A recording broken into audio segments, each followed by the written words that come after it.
Vamos falar sobre a Revolução Francesa.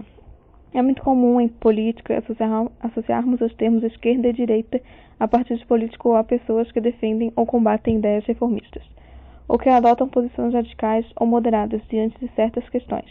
Mas raramente nos perguntamos como foi que essas expressões passaram a designar tais ideias. Suas origens, na verdade, remontam à Revolução Francesa.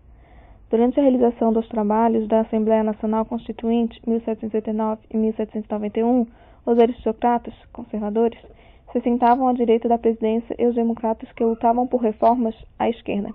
Vem daí a divisão entre a esquerda e a direita. Mais tarde, em 1792, a Assembleia Legislativa, que substituiu a Assembleia Constituinte, desenvolvida em outubro de 1791, deu lugar à Convenção Nacional. Nesse momento, as duas facções políticas mais importantes eram a dos jacobinos e a dos girondinos.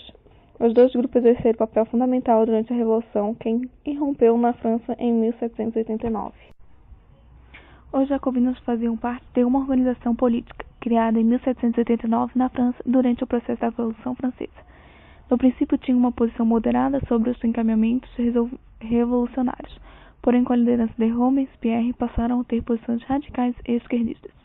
Após a queda de Robespierre em 1794, os jacobinos tiveram suas atividades proibidas na França, sendo dissolvida no ano de 1799. Os girondinos faziam parte de um grupo político moderado durante o processo da Revolução Francesa. Seus integrantes faziam parte da burguesia francesa, eram assim chamados, pois faziam parte do partido político conhecido como Gironda, liderados por Jacques-Pierre Brissot. Os girondinos compunham o terceiro estado, junto com os jacobinos e os cordeliers. Os girondinos defenderam, durante o processo da Revolução Francesa, a instalação de uma monarquia constitucional na França, após a queda do absolutismo. Portanto, eram contrarios ao radicalismo defendido pelos jacobinos. Com a instituição do regime do terror pelos jacobinos, os líderes girondinos foram eliminados em outubro de 1793. Damos o nome de Revolução Francesa a uma série de eventos ocorridos na França entre 1789 e 1799, que derrubou a monarquia absolutista, levando a burguesia ao poder.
Os três estados.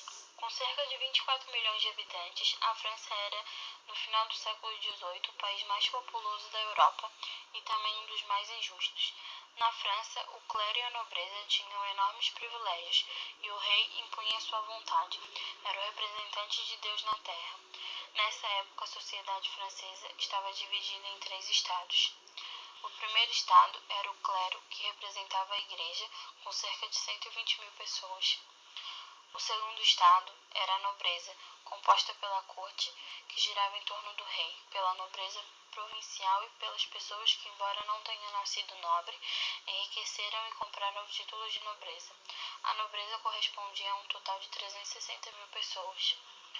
O terceiro estado era formado pela maioria da população, entre burgueses, trabalhadores, artesãos e camponeses, além de um grande contingente de desempregados, famintos e marginalizados. Mas o grande contingente populacional eram realmente os camponeses, que correspondiam a cerca de 80% da população francesa. Muitos desses camponeses ainda estavam presos aos seus senhores feudais. A charge abaixo faz referência aos três estados e aos privilégios de classes. em especial a isenção da cobrança de impostos para o clero e a nobreza. O 14 de julho de 1789. A queda da Bastilha, no dia 14 de julho de 1789, marcou o início do movimento revolucionário pelo qual a burguesia francesa, consciente de seu papel na vida econômica, tirou do poder a aristocracia e a monarquia absolutista.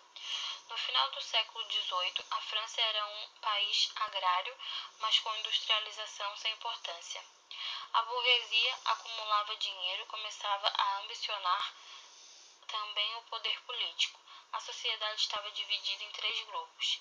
O clero era o primeiro, a nobreza o segundo e cerca de 90% restante da população era o terceiro, que incluía desde ricos comerciantes até camponeses. E este último, que estimulado pelos ideais iluministas de liberdade, igualdade e fraternidade, se revoltou contra os privilégios da minoria. Os cafés e clubes se converteram em centros de discussão das doutrinas iluministas, favoráveis à liberdade individual e à forma democrática de governo. No dia 14 de julho, a multidão, que estava submetida a fortes tensões, resolveu atacar a Bastilha, uma fortaleza com muralhas de 25 metros de altura cercada por fossos.